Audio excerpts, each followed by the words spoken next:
Hello friends, welcome you all. आज हम vision IAS के 4 सितंबर वाले डेली करंट अफेयर्स डिस्कस करेंगे। डिस्कस करने से पहले हम लोग मैपिंग सीरीज डिस्कस कर रहे थे और उसे कंटिन्यू करेंगे। और ये आपका mapping series basically Indian geography का जो आपका इंडियन स्टेट्स है, पॉलिटिकल मैप है, उससे डिस्कस कर रहे हैं। पॉलिटिकल मैप डिस्कस करने के बाद we will move on physical map of India, जिसमें हम लोग फिजिकल फीचर्स को आइडेंटिफाई करेंगे जो काफी इंपॉर्टेंट है हमारे ज्योग्राफी के अंडरस्टैंडिंग के लिए, एज वेल एज जो एमसीक्यूज हैं उसे सॉल्व करने के लिए। So we will discuss one by one, but हम लोग सबसे पहले जो पॉलिटिकल मैप है उसे कंप्लीट करेंगे। तो बिना देरी किए हुए पहुंचते हैं हम अपने पॉलिटिकल मैप के मानचित्र पर। और कल हम लोगों ने बेसिकली गुजरात का दर्शन किया था, राजस्थान का दर्शन किया, मध्य प्रदेश का दर्शन किया, है ना। और उससे पहले हम लोगों ने नॉर्थ ईस्टर्न स्टेट्स के भी दर्शन किए थे। काफी आनंद भी आया था और विभिन्न राज्यों को विजिट करने में, आराम से राज्यों के बारे में जानने के लिए उन सभी के बारे में अच्छे से डिस्कस किया।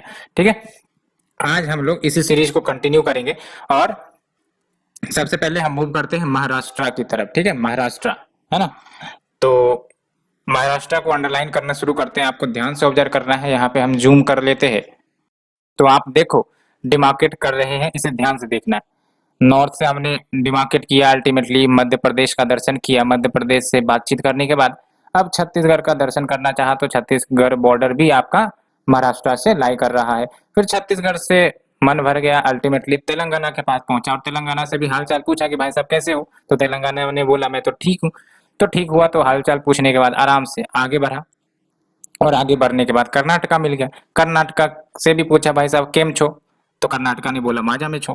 तो अल्टीमेटली हम कर्नाटका को बॉर्डर करते हुए और थोड़ा सा आप छोटुक स्टेट देख सकते हो, गोवा के पास पहुंचे। गोवा आनंदमयी राज्य कह सकते हो इंडिया का। अल्टीमेटली गोवा पर भी हम लोग पहुंच गए और गोवा के बाद डायरेक्ट आपका जो महाराष्ट्र है उसका बॉर्डर ज्वाइन कर लिए और ये आपका महाराष्ट्र पूरा कंप्लीट हो गया। ठीक है, और महाराष्ट्र की कैपिटल की बात करें तो मुंबई है, आपको ही पता है। ठीक है, तो यहाँ से क्या बातें निकल कर आ रही है, क्या महाराष्ट्र कोस्टल स्टेट है? बिल्कुल हाँ। महाराष्ट्र के बॉर्डरिंग स्टेट्स कौन कौन से है तो देख लो। गुजरात, गुजरात से भी मिलन किया है, गुजरात के बारे में डिस्कस नहीं किया, लेकिन गुजरात से भी महाराष्ट्र ने अच्छे से मुलाकात करी। गुजरात ने भी बोला भाई साहब माजा में छो। और तो एक नंबर गुजरात हो गया आपका, दूसरे नंबर पर मध्य प्रदेश, तीसरे नंबर पर छत्तीसगढ़, चौथे नंबर पर तेलंगाना, पांचवें नंबर पर कर्नाटका एंड छठे नंबर पर गोवा।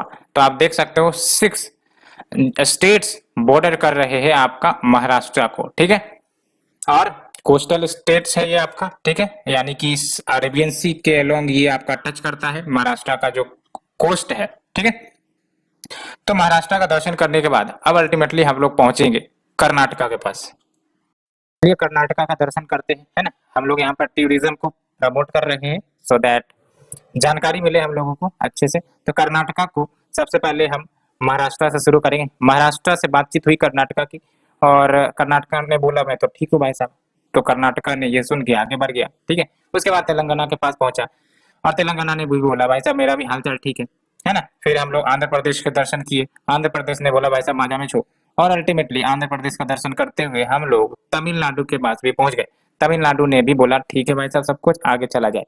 तो तमिलनाडु के बाद हम लोग डायरेक्टली केरला के पास पहुंचते हैं। ठीक है, और केरला ने भी अपना हालचाल ठीक ही बताया। उसके बाद इसको ज्वाइन कर देते हैं। ठीक है, तो यहाँ आप देख लो ये कर्नाटका आपका बॉर्डर कंप्लीट कर लेता है। ठीक है, कर्नाटका के कैपिटल की बात करें तो बेंगलुरु है। ठीक है, अब बात करते हैं कि क्या ये कोस्टल स्टेट है? बिल्कुल हाँ। यहाँ आप देख सकते हो अरेबियन सी के लोग बॉर्डर टच कर रहा है ना। और कौन कौन से राज्य टच करते हैं कर्नाटका को तो आप देख लो। सबसे पहले प्यारा सा गोवा से शुरू करते हैं, तो गोवा टच करता है, बिल्कुल टच करता है।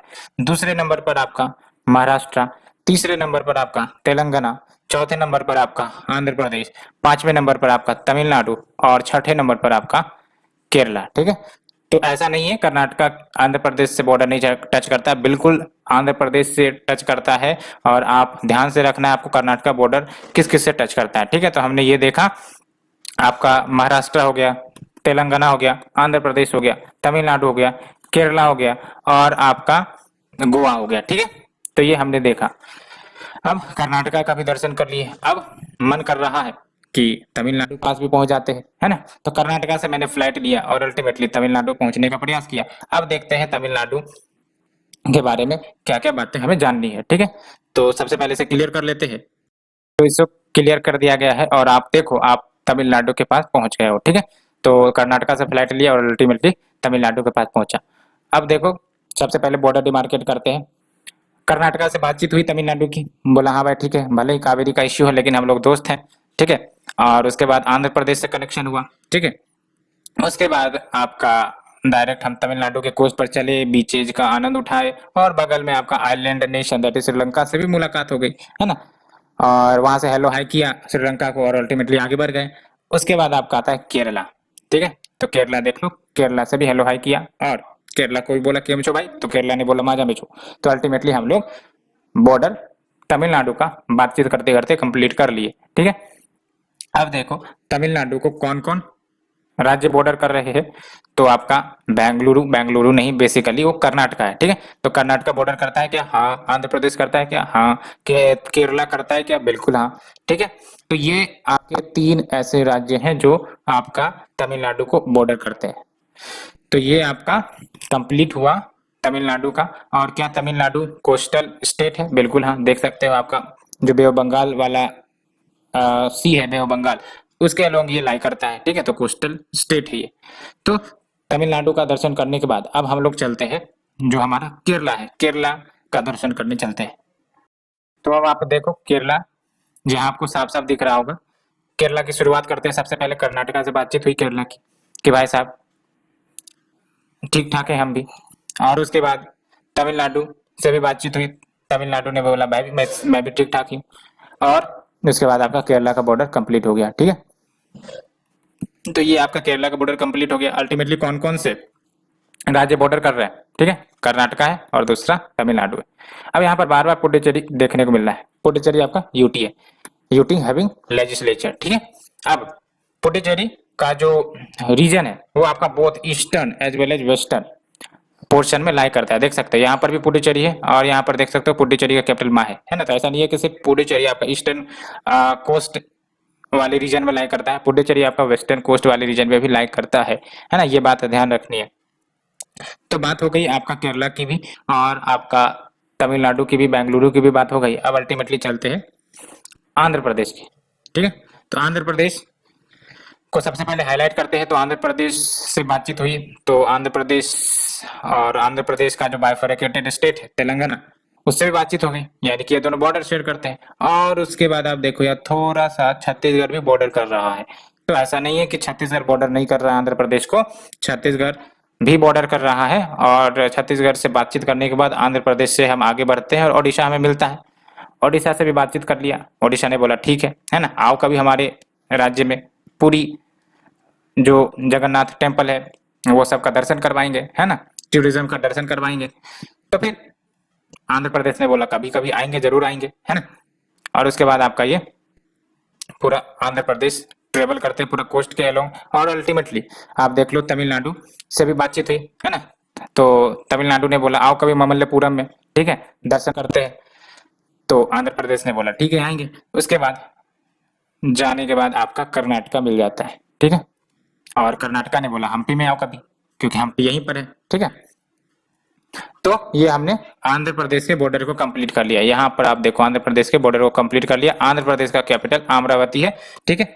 और कौन कौन से राज्य आपके बॉर्डर कर रहे हैं आंध्र प्रदेश को, तो आप देख सकते हो एक तरफ आपका कर्नाटका है, दूसरी तरफ आपका तेलंगाना है, तीसरी तरफ आपका छत्तीसगढ़ है, याद रखना है छत्तीसगढ़ भी है, चौथी तरफ आपका ओडिशा है और पांचवी तरफ तमिलनाडु है, ठीक है।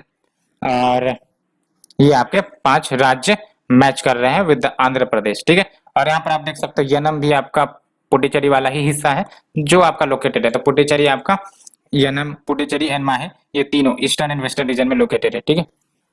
तो ये हमने पुडुचेरी को डिस्कस कर लिया। करियाकाल भी आपका पुडुचेरी का ही है, ठीक है। तो ये सब कभी कभी रीजनल क्वेश्चंस पूछ लेंगे, ठीक है। करियाकाल, यनम, ये सब रिसेंटली सीनी न्यूज क्या है, तो पुडुचेरी की टेरिटरी है बेसिकली। तो ये हमने डिस्कस किया। इसे डिस्कस करने के बाद अब आंध्र प्रदेश के पड़ोसी को तो भूल नहीं सकते, तेलंगाना पर भी हमें डिस्कशन करना होगा।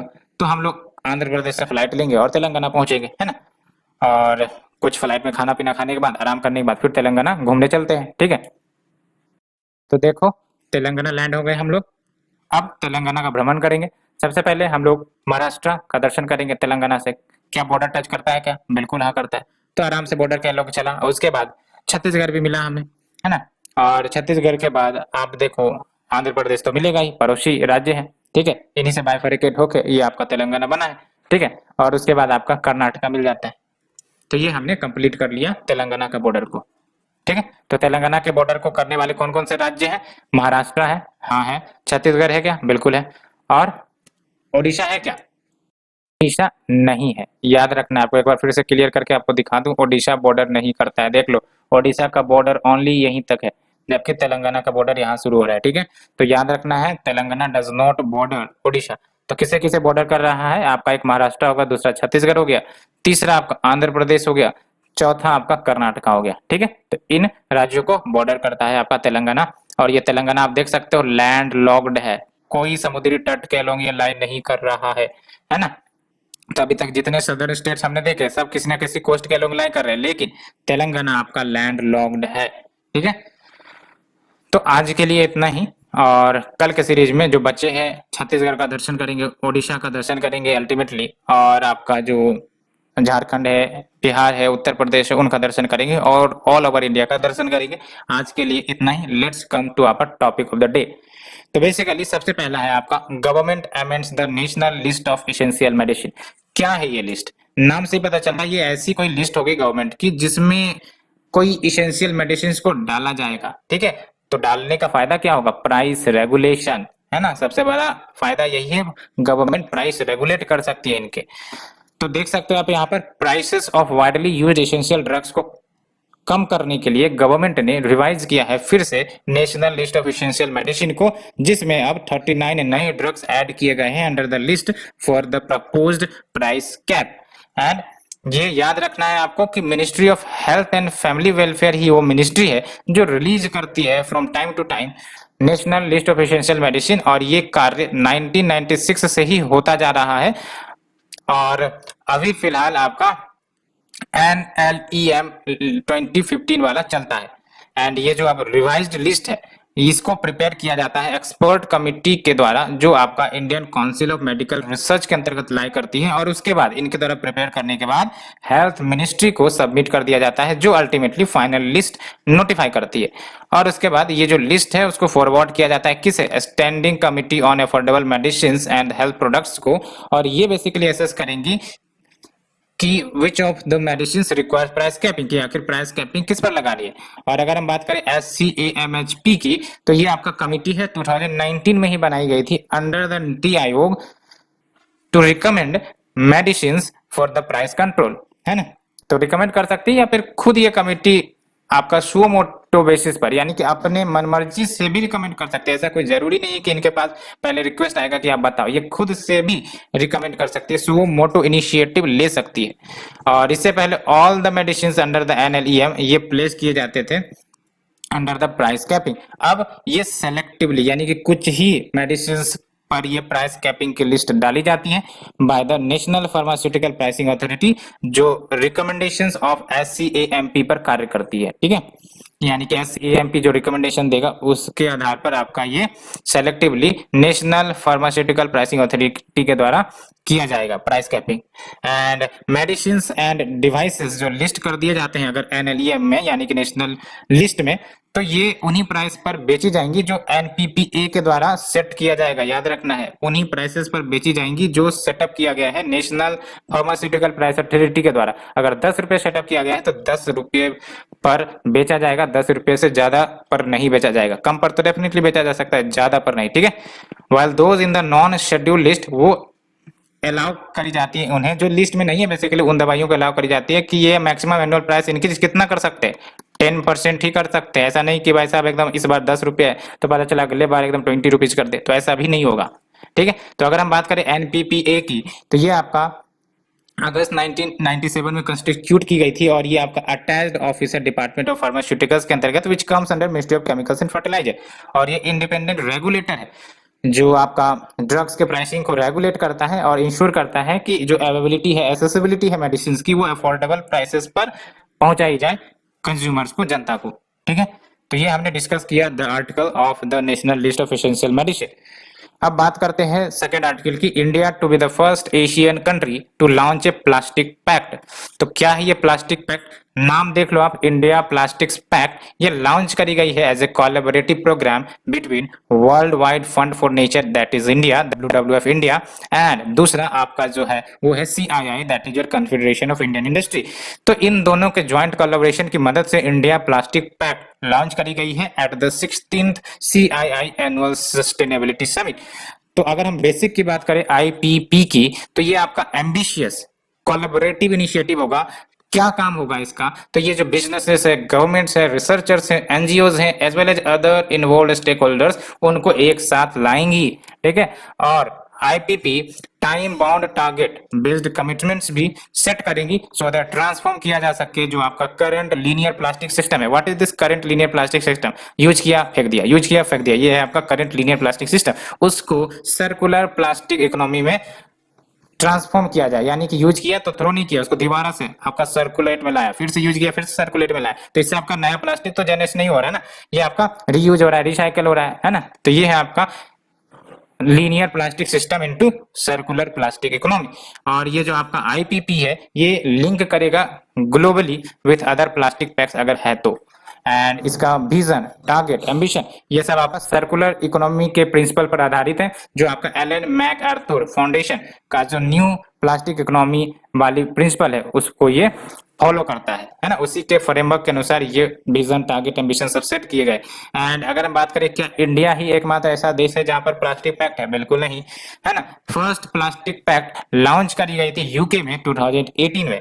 एंड जरूरत क्यों पड़ी हमें IPP की? तो जरूरत तो है ही भाई साहब। क्यों? बिकॉज आप डाटा देखो, India 9.4 million ton of plastic waste annual level पर जनरेट कर रही है, और उसमें भी क्या 40% कलेक्ट ही नहीं करी जाती है। कलेक्ट ही नहीं करी जाती तो उसका सॉलिड वेस्ट मैनेजमेंट क्या होगा, रिसाइकलिंग क्या होगा? ऐसे यूज एंड थ्रो, है ना। उसके कारण बायोडाइवर्सिटी लॉस, उसके बाद पॉल्यूशन, उसके कारण बायोअक्युमुलेशन, बायोमैग्निफिकेशन, ये सब घटनाएं देखने को मिलती है।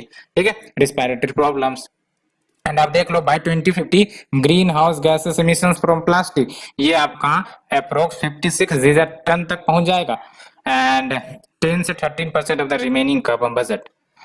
अब बात करते हैं अन्य क्या इनिशिएटिव लिए गए। एक तो आपका नया इनिशिएटिव IPPP आ गया है। ठीक है, IPP बेसिकली। अन्य क्या इनिशिएटिव है? तो we have the GloLitter partnership project, और इसके तहत प्रिवेंट करी जाती है, रिड्यूस करी जाती है मेराइन प्लास्टिक लिटर को from the shipping and the fisheries. तो बेसिकली क्या होते हैं, बहुत सारे जो शिप्स होते हैं, है ना, और जो मछली पकड़ने वाले मछुआरे सब होते हैं, उनके शिप सब होते हैं, तो कभी कभी ये प्लास्टिक सबको थ्रो कर दिया जाता है विदाउट थिंकिंग कि जो बायोडाइवर्सिटी पर क्या नुकसान हो सकता है, वहां के मराइन लाइफ पर क्या नुकसान हो सकता है। तो ये सब कुछ इश्यूज आती है। Now we have the ban on single use plastic, और ये आपने सुना भी होगा, ऑब्जेक्टिव है, टारगेट है कि सिंगल यूज प्लास्टिक को बैन किया जाए, to free India from the single use plastic by 2022।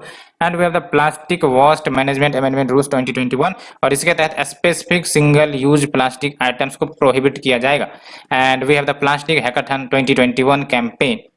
तो ये सब हमने कुछ इश्यू देखा। ठीक है, आप देख सकते हैं the journey of plastic from a linear to a circular economy. अभी आप मेंस के लिए कहीं पर भी ये सर्कुलर इकोनॉमी का टर्म याद रखना, ठीक है, इकोनॉमी में, क्योंकि आजकल ये टर्म आपको काफी ज्यादा मिलेंगे, और इसका मेंशन कर दिया तो मतलब खुश हो जाओगे, है ना। तो इसमें क्या है आपका टेक, यूज, डिस्पोज, रिसाइकल, उसके बाद आप देख सकते हैं ये आपका साइक्लिक हो गया, है ना। तो आप यूज करो कोई दिक्कत नहीं है, डिस्पोज करो कोई दिक्कत नहीं, उसको रिसाइकिल भी करना जरूरी है, उसके बाद फिर से उसका दोबारा यूज हो जाएगा। तो ये हमने देखा IPP के बारे में। ठीक है, next we move to the article next. तो क्या है आपका abuse of process, supreme court rejects Bengal government's plan on DGP appointment. तो ये कंट्रोवर्सी काफी ज्यादा रही है, और बेसिकली न्यूज इसलिए बिकॉज सुप्रीम कोर्ट ने रिफ्यूज किया है टू इंटरटेन एप्लीकेशन जो किसके द्वारा दर्ज करी गई, वेस्ट बंगाल गवर्नमेंट के द्वारा, जिसके तहत परमिशन ले जाने की बात कही गई थी to appoint its own director general of police, है ना। तो West Bengal government basically permission मांग रहा था कि हमें अपने स्टेट के DGP को अपॉइंट करने की परमिशन दी जाए विदाउट UPSC's इन्वॉल्वमेंट। तो आप देख सकते हो वेस्ट बंगाल गवर्नमेंट ने चैलेंज किया था the order on the ground की जो पुलिस है, ये तो आपका स्टेट लिस्ट में, and the power granted to UPSC to prepare the panel, ये कहीं ना कहीं अंडरमाइन करता है फेडरल स्ट्रक्चर ऑफ गवर्नेंस को। क्यों? क्योंकि पुलिस आपका स्टेट लिस्ट में है और अगर यूपीएससी इसमें इन्वॉल्व किया जाएगा, ठीक है, तो ये फेडरल स्ट्रक्चर ऑफ गवर्नेंस को अंडरमाइन कर सकता है। ठीक है, तो ये आपका कंसर्न रेज किया गया था वेस्ट बंगाल के गवर्नमेंट के द्वारा। और इससे पहले सुप्रीम कोर्ट ने landmark judgement on police reforms, जो कि आपका प्रकाश सिंह की जजमेंट 2006 आपने पढ़ा भी होगा, और इसे मॉडिफाई भी किया 2018 में। इसके तहत ऑर्डर किया गया कि जो स्टेट है उनको नाम जो डीजीपी कैंडिडेट्स के हैं वो भेजने होंगे, किनको? यूपीएससी को। और उसके बाद ये 3 कैंडिडेट्स को पिकअप करेंगे फ्रॉम द एलिजिबल नेम्स जो भेजे गए हैं, वो भी सीनियोरिटी के आधार पर, एक्सपीरियंस के आधार पर, सर्विस रिकॉर्ड के आधार पर, एंड अदर क्राइटेरिया। तो अदर क्राइटेरिया काफी ज्यादा सब्जेक्टिव होता है, ठीक है। एंड स्टेट गवर्नमेंट उसके बाद, यानी कि ये जो 3 कैंडिडेट्स के नाम भेजे जाएंगे, उसके बाद आपका स्टेट गवर्नमेंट सेलेक्ट करेगा any of the top 3 candidate, provided कि जो कैंडिडेट होंगी उनके minimum of 6 month of service बचे हुए होंगे, है ना। तो ये है आपका। और इसके साथ साथ Prakash Singh versus others versus Union of India case भी आया था। इसमें कोर्ट ने बेसिकली 7 डायरेक्टिव दिए थे, ये सब आपको यूज करने होंगे मेंस में, ठीक है। सो दैट रिकॉर्ड जो है आपका डीप रूटेड प्रॉब्लम्स का, जिसमें कंसर्न आती है कि पुलिस का पॉलिटिसाइजेशन हो रहा है, लेक ऑफ अकाउंटेबिलिटी मैकेनिज्म है, सिस्टमैटिक वीकनेस है, इसके कारण क्या हो रहा है, पुलिस पुअर परफॉर्मेंस कर रही है ना, पब्लिक डिससेटिस्फेक्शन बढ़ता जा रहा है। इन सबको सुधार करने के लिए क्या किया जाए, तो सुप्रीम कोर्ट ने 7 गाइडलाइन दी गई थी, जो बहुत सारे स्टेट्स सही से इंप्लीमेंट भी नहीं कर पाते हैं, ठीक है। तो आप देख सकते हो, आपका पहला गाइडलाइन है कंस्टिट्यूट स्टेट सिक्योरिटी कमीशन, तो एक स्टेट सिक्योरिटी कमीशन कंस्टिट्यूट करो। और ये देखो आप, मिनिमम 2 ईयर टेन्योर तो होना ही चाहिए डीजीपी का, जो भी डीजीपी को चुना जाता है। साथ ही साथ 2 year term for SP and SHOs and separate investigation, ये सब ये मेंस के लिए काफी इंपॉर्टेंट है। सेपरेट इन्वेस्टिगेशन हो and law and order functions को सेपरेट किया जाना है, यानी कि there should be dedicated police जो इन्वेस्टिगेशन ही करे, है ना। और दूसरा जो आपका लॉ एंड ऑर्डर संभाले, and setup police establishment board, setup police complaints authority at state and district level, and setup national security commission at the central level. तो ये let's move to the next article, India set to become global green hydrogen hub. तो देख सकते हो, अभी हाल ही में international climate summit 2021 organise करी गई थी, तो इसी के बैकड्रॉप में पावरिंग इंडिया हाइड्रोजन इकोसिस्टम ये ऑर्गेनाइज करते हैं, इन्वेस्ट मतलब पावरिंग, ये जो आपका international climate summit 2021 powering India hydrogen ecosystem, इसे ऑर्गेनाइज करी गई थी invest India and environment committee of PhD chamber of commerce and industry के द्वारा। एंड बेसिकली इसी में जो जियोग्राफिक एडवांटेज है एंड पोटेंशियल जो इंडिया का है इन ग्रीन हाइड्रोजन, उसी को हाईलाइट किया गया था। और इसमें क्या कहा गया, तो देख सकते हो, इसमें साफ साफ बताया गया कि India can have an aspirational goal of hydrogen 212 where green hydrogen generation cost आपका लेस देन $2 पर केजी आ सकता है। तो काफी ज्यादा कॉस्ट बेनिफिट हो सकता है भारत के लिए ग्रीन हाइड्रोजन, अगर भारत इस क्षेत्र में आगे बढ़ता है तो। ग्रीन हाइड्रोजन की बात करें तो ग्रीन हाइड्रोजन आपका प्रोड्यूस होता है electrolysis of water using electric current, जो आपका रिन्यूएबल सोर्स आएगा। ये काफी इंपॉर्टेंट है, ग्रीन हाइड्रोजन में आपका कोई भी जो नॉन रिन्यूएबल या फिर कन्वेंशनल सोर्सेस का हम इस्तेमाल नहीं करते। यहाँ पर आपका इलेक्ट्रोलिसिस किया जाएगा वाटर का, और ये इलेक्ट्रोलिसिस में जो भी आपका इलेक्ट्रिक करंट सप्लाई करी जाएंगी वो आपका रिन्यूएबल सोर्स से आएंगी। रिन्यूएबल सोर्स की बात करें तो या तो सोलर पीवी से आ सकती है, या फिर विंड टरबाइन से आ सकती है, या फिर कोई अदर सोर्स हो सकता है जो रिन्यूएबल हो, है ना। और हाइड्रोजन के बेस की बात करें तो it is one of the cleanest fuel, और इसके जलने के बाद सिर्फ और सिर्फ याद रखना, सिर्फ और सिर्फ water as a byproduct produce होता है, एंड सबसे important no carbon based emissions are released. And possible applications की बात करें तो कहाँ कहाँ यूज हो सकते हैं, जाहिर सी बात है फ्यूल है, ट्रांसपोर्टेशन में, stationary power like backup power units, portable applications like consumer electronics, recreational devices, इन सब में यूज हो सकते हैं। बात करते हैं स्टेप्स जो इंडिया ने लिए, we have the national hydrogen energy road map, और 2020 में दिल्ली फर्स्ट सिटी बन गया पूरे भारत में जिन्होंने बसेस ऑपरेट करवाई with hydrogen induced CNG. And ministry of new and renewable energy ये लॉन्च करने वाली है हाइड्रोजन फ्यूल सेल बेस्ड बस प्रोजेक्ट, कहां पर, लेह में। एंड नेशनल हाइड्रोलॉजी पोर्टल भी है। चैलेंजेस क्या फेस किए जाते हैं, ठीक है, तो देख सकते हो, high production cost, difficulty in storage, hydrogen is highly flammable, low demand inhibits development the production of capacity. अब देख लो टाइप्स ऑफ हाइड्रोजन की बात करते हैं, ये काफी इंपॉर्टेंट है। ग्रीन हाइड्रोजन सुनते रहते हैं, क्या है ये, तो बेसिकली इसमें भी आपका हाइड्रोजन ही प्रोड्यूस होगा with the electrolysis of water, जो हमने बात करी, है ना। अब इसमें इंपॉर्टेंट बात क्या है, कि अब इलेक्ट्रोलिसिस के लिए जो एनर्जी आएंगी वो रिन्यूएबल सोर्स से आएंगी, है ना, like hydro power, wind, solar, है ना। सबसे इंपॉर्टेंट बात, क्योंकि ये ग्रीन है तो इसका मतलब जीरो कार्बन इमिशन होगा। Next is your turquoise. यहाँ पर आपका हाइड्रोजन प्रोड्यूस तो होंगे लेकिन thermal splitting of methane, methane का थर्मल स्प्लिटिंग किया जाएगा, ठीक है, यानी कि मीथेन पैरालिसिस की मदद से। एंड यहाँ पर सीओटी के बदले सॉलिड कार्बन प्रोड्यूस होगा, ये आपका turquoise. Next we have the yellow carbon, yellow hydrocarbon, ठीक है। और येलो हाइड्रोजन में आपका जो प्रोड्यूस होगा वो आपका इलेक्ट्रोलिसिस से होगा but using the grid electricity, ठीक है। एंड ब्लू हाइड्रोजन कैसे प्रोड्यूस होगा, तो चाहे ब्लू कहो या ग्रे कहो या ब्राउन हाइड्रोजन कहो, इसमें आपका CO2 तो प्रोड्यूस होगा लेकिन सिक्वेस्टर करे जा सकेंगे इन CO2 को, ठीक है। And we have the pink, purple, red, इसमें हाइड्रोजन प्रोड्यूस होगा by electrolysis but using nuclear power. Black या ग्रे की बात करें तो देख लो हाइड्रोजन एक्सट्रैक्ट किए जाएंगे from natural gas using steam methane reforming. And white की बात करें तो hydrogen produce as a byproduct of industrial process. Brown की बात करें तो hydrogen produce from fossil fuels, है ना, यूजुअली कोल या यूजिंग गैसिफिकेशन, है ना। तो फॉसिल फ्यूल यानी क्या, ज्यादातर कोल का इस्तेमाल करते हैं, एनर्जी प्रोवाइड करते हैं, उसके बाद आपका हाइड्रोजन प्रोड्यूस होता है। तो ग्रीन हाइड्रोजन देख लो ये आपका कार्बन एमिशन फ्री है। Next is your India and USA sign project agreement for air launched unmanned aerial vehicle, that is ALUAB, ALUAB। तो देख लो ये जो प्रोजेक्ट एग्रीमेंट है फॉर ALUAB यानी कि air launched unmanned aerial vehicle, ये आपका under the umbrella defence technology and trade initiative के अंतर्गत आती है ना। एंड अंडर DTII दो कैटेगरीज ऑफ प्रोजेक्ट आ सकते हैं। One is related to industry project जो फैसिलिटेट किए जाएंगे by export licences, and second जो आपका प्रोजेक्ट एग्रीमेंट से माध्यम से होगा। एंड ये जो आपका PA है, ठीक है, यानी कि project agreement for the ALUAB, ये आपका प्रोजेक्ट होगा सेकेंड कैटेगरी का, which is undertaken under research development testing and evaluation agreement, जो फर्स्ट बार साइन करी गई थी जनवरी 2016 में, और इसको रिन्यू भी किया गया था 2006 में, और इसको रिन्यू किया गया जनवरी 2015 में। 15 है 16 है 15 है, ठीक है।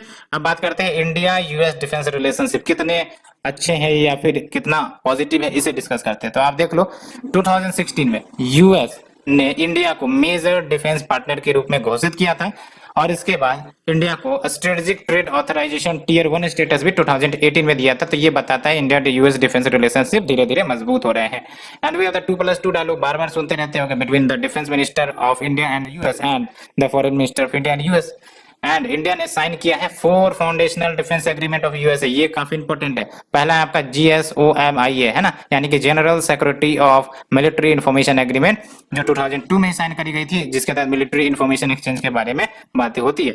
And we have the LEMOA, that is logistic exchange memorandum of agreement 2016 में, जो आपका क्या कार्य करता है, तो जो एक दूसरे के मिलिट्री बेस है उसमें आपका फ्यूल रिफ्यूलिंग, खाना पीना, इन सब के लॉजिस्टिक एक्सचेंज पर बातें होती है। Communications compatibility and security agreement COMCASA 2018 में साइन हुआ था for interoperability between the two militaries and sale of high end technology to India.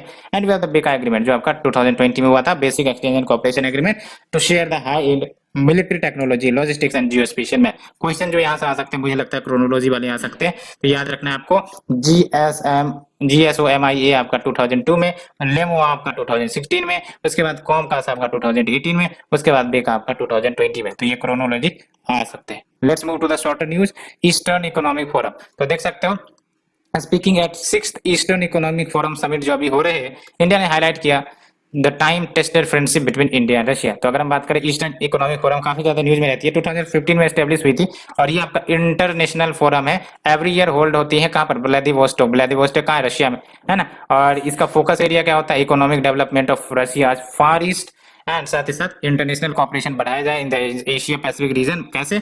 Foreign investment को इनकरेज करके। 2019 में इंडिया ने अपना एक्ट फार ईस्ट पॉलिसी लेकर आया था एट द फोरम, और इसके तहत भारत ने घोषणा करी थी $1 बिलियन लाइन ऑफ क्रेडिट दी जाएंगी इस रीजन को, सो दैट डेवलपमेंट हो सके इन रिसोर्स रिच रीजन का, बिकॉज क्लाइमेट काफी ज्यादा एक्सट्रीम होता है इस रीजन में, और इसीलिए यहाँ पे इन्वेस्टमेंट काफी ज्यादा रेस्ट्रिक्टेड है। लेकिन रिसोर्स की बात करें तो रिसोर्स रिच रीजन है। Next is your Hansa new generation aircraft, ठीक है। तो हंसा न्यू जनरेशन एयरक्राफ्ट की बात करें तो इसे डिजाइन एंड डेवलप करी गई है CSIR के द्वारा, यानी council of scientific and industrial research national aerospace laboratories, जो बेंगलुरु में है, और इन्होंने सक्सेसफुली मैडन फ्लाइट कर लिया है। तो देख सकते हैं ये जो ऑल कंपोजिट हंसा NG है, ये सर्टिफाई करी गई थी 2000 में by the DGCA under the joint aviation requirement, जो आपका वेरी लाइट एयरक्राफ्ट कैटेगरी के अंतर्गत आता है। इंदिरा गांधी राष्ट्रीय उड़ान एकेडमी, जिसको इग्रुआ कहते हैं, signed MOU with CSIR NAR as a launch customer of Hansa NG for pilot training. Next is your purchase managers index, काफी इंपॉर्टेंट होता है, ऐसे क्वेश्चन पूछे जाते हैं। तो अभी हाल ही में PMI ने हाईलाइट करे है फास्टेस्ट रिबाउंड इन सर्विसेज एक्टिविटी, यानी कि आने वाले 18 मंथ्स में जो है आपका फास्टेस्ट रिबाउंड सर्विसेज हुई है, यानी कि जो सर्विसेज एक्टिविटी है ना, वो काफी ज्यादा फास्टली रिबाउंस बैक हुई है। तो अगर हम बात करें PMI की, तो ये आपका सर्वे बेस्ड मेजर है जो रेस्पोंडेंट से क्वेश्चंस पूछती है कि क्या परसेप्शन में आपका चेंज आया है कुछ बिजनेस वेरिएबल्स को लेकर from the month before, and ये कैलकुलेट करी जाती है separately for manufacturing and services, है ना। तो PMI फॉर मैन्युफैक्चरिंग के लिए अलग, PMI फॉर सर्विसेज के लिए अलग, और उसके बाद कंपोजिट इंडेक्स निकाला जाता है दोनों का। एंड PMI की बात करें तो ये आपका 0 से 100 का नंबरिंग होता है, और PMI अगर एबव 50 आता है तो एक्सपेंशन हो रहा है आपका, ठीक है, यानी कि ग्रोथ हो रहा है, और अगर आपका अंडर 50 है तो इसका मतलब कॉन्ट्रेक्शन हो रहा है, और 50 मतलब तो आपको पता है न्यूट्रल। PMI डाटा पब्लिश करी जाती है बाय जापानीज फिल्म निकेई, ये याद रखना है, ठीक है। तो पब्लिश करी जाएंगे जापानीज फिल्म निकेई के द्वारा, but compile and constructed by IHS market या मार्केट इकोनॉमिक्स। तो यहाँ पर कैसे भी कैसे NSO का रोल नहीं है, ठीक है, ये याद रखना, national survey organisation. Next is your scheme for harnessing and allocating Koyla transparently in India, that is Shakti scheme. तो देख लो यूनियन पावर मिनिस्टर ने अलाउ किया है जनरेटिंग स्टेशंस को यो फ्यूल प्रोक्यूर कर सकते हैं अंडर द शक्ति scheme via 3 difference auction Windows instead of 1। Significance क्या है, तो देख लो फ्लेक्सिबिलिटी टू डेवलपर्स कि वो प्लान करें अपने फ्यूल परचेजेस को as well as electricity sales को। शक्ति स्कीम की बात करें तो इसे 2018 में लॉन्च किया गया था to provide coal to the stressed power unit, जो कहीं ना कहीं कोल सप्लाई में लैग करते हैं। तो इससे बेनिफिट क्या होगा, हेल्पिंग द पावर प्लांट्स कि वो स्ट्रेस से आ सकते हैं बाहर। नेक्स्ट जो न्यू बायोमेथेनाइजेशन टेक्नोलॉजी जो इंट्रोड्यूस करी गई। सबसे पहली बात तो बायोमेथेनाइजेशन क्या होता है, इसमें आपका ऑर्गेनिक मटेरियल ले लो, इस ऑर्गेनिक मटेरियल को कभी ना कभी तो डिकम्पोज होना है, लेकिन हमें अगर इसको जल्दी से डिकम्पोज करना है तो हमने कोई माइक्रोबायोलॉजिकल ऑर्गेनिज्म ले लिया बेसिकली, और इस माइक्रोबायोलॉजिकली ऑर्गेनिज्म के माध्यम से हमने इसको कन्वर्ट करवाया आपका बायोगैस में, बट लिमिटेड ऑक्सीजन में। ये काफी इंपॉर्टेंट है, बायोमिथेनाइजेशन में हम ऑर्गेनिक मैटर को माइक्रोबायोलॉजिकली कन्वर्ट तो करवाएंगे बायोगैस में, but limited, that is anaerobic condition. Significance की बात करें तो बेटर वास्ट मैनेजमेंट, और इसको एनर्जी प्रोडक्शन के लिए भी यूज हो सकते हैं because biogas is an fuel. New technology जो इंट्रोड्यूस करी गई है, देख सकते हो एनारोबिक गैस लिफ्ट रिएक्टर, और ये बेसिकली क्या बेनिफिट है इसका, तो easier to set up and higher biogas yield, and we have the nano filtration step जो आपका एफिशिएंट होता है in producing good quality water free of contaminants. Next is your world social protection report 2020 to 2022। तो ILO report जिसका theme अभी देख लो, social protection at the cross road in pursuit of better future, ये आपका release हुआ है, ठीक है। ओनली 47% ऑफ ग्लोबल पॉपुलेशन ये इफेक्टिवली कवर्ड है bye at least one social protection benefit, and covid pandemic ने रिवील किया है, एक्सैजरेट किया है द सोशल प्रोटेक्शन गैप जो एग्जिस्ट कर रहे हैं between the countries with the high income level and the countries having the low income level, and there are significant regional inequality in social protection। ये तो भाई सब बचपन से ही सुनते आ रहे हो, रीजनल इनइक्वालिटी तो रहेंगी क्योंकि आपका हर जगह इनकम डिस्पैरिटी देखने को मिलता है। And we have the dinosaur species footprints in the Thar desert, ये देख लो नया रिसर्च आया है, तो देख लो 3 डायनासोर के स्पीसीज के फुटप्रिंट थार डेजर्ट में मिले हैं, जो कि आपका राजस्थान के जैसलमेर डिस्ट्रिक्ट वाला लोकेशन में है।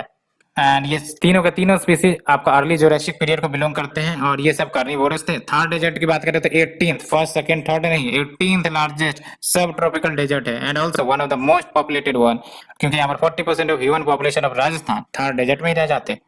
एंड ये आपका सतलज रिवर से एक्सटेंड करता है, and it is include by great Rann of Kutch, Aravalli mountains and the Indus river. Next is your places in news.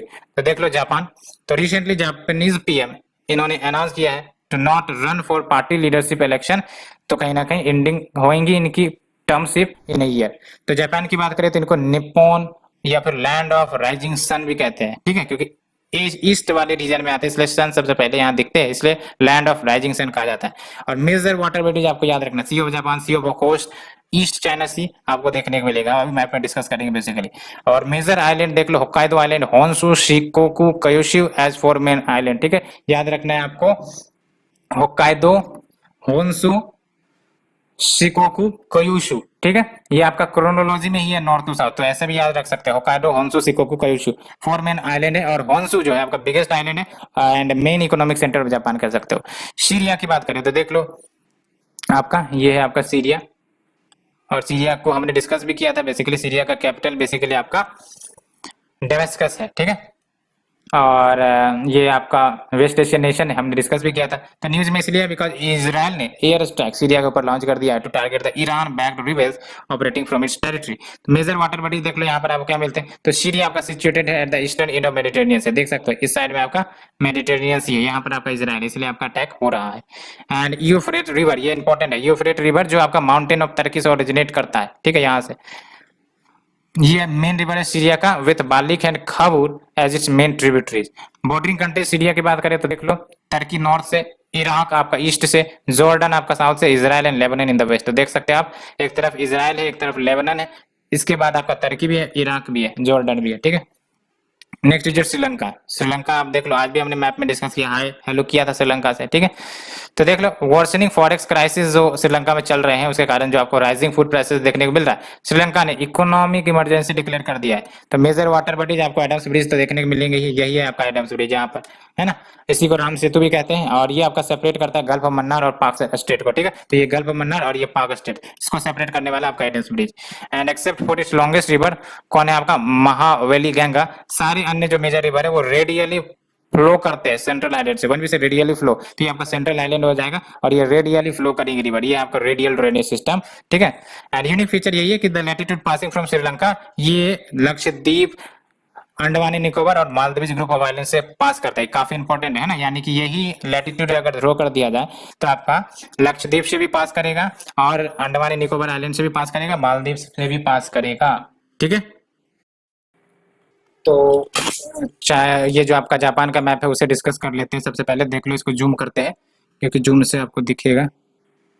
यहाँ आपका, हाँ कहाँ गया, हाँ ये देखो। ठीक है, ये सी ऑफ जापान देख रहे हो, इसी को ईस्ट सी भी कहते हैं। ठीक है, और यहाँ आप देख लो, ऊपर आपका सी ऑफ होस्ट मिलेगा, उसके बाद सी ऑफ जापान मिलेगा, उसके बाद ईस्ट चाइना सी मिलेगा, उसके बाद साउथ चाइना सी। तो क्रोनोलॉजी याद रख लेना। ठीक है, सी ऑफ होस्ट, फिर आपका सी ऑफ जापान, फिर आपका ईस्ट चाइना सी, फिर आपका साउथ चाइना सी आता है। ठीक है, और सबसे बड़ा आइलैंड हमने डिस्कस किया होक्काइडो है, फिर आपका आता है होन्सू। ठीक है, उसके बाद आपका आता है जो अभी हमने डिस्कस किया शिकोकू। ठीक है, उसके बाद आपका आता है क्यूशू, उसके बाद भी आपका आता है ryukyu आइलैंड, ये भी आपका चाइना मतलब ये जापान का ही है।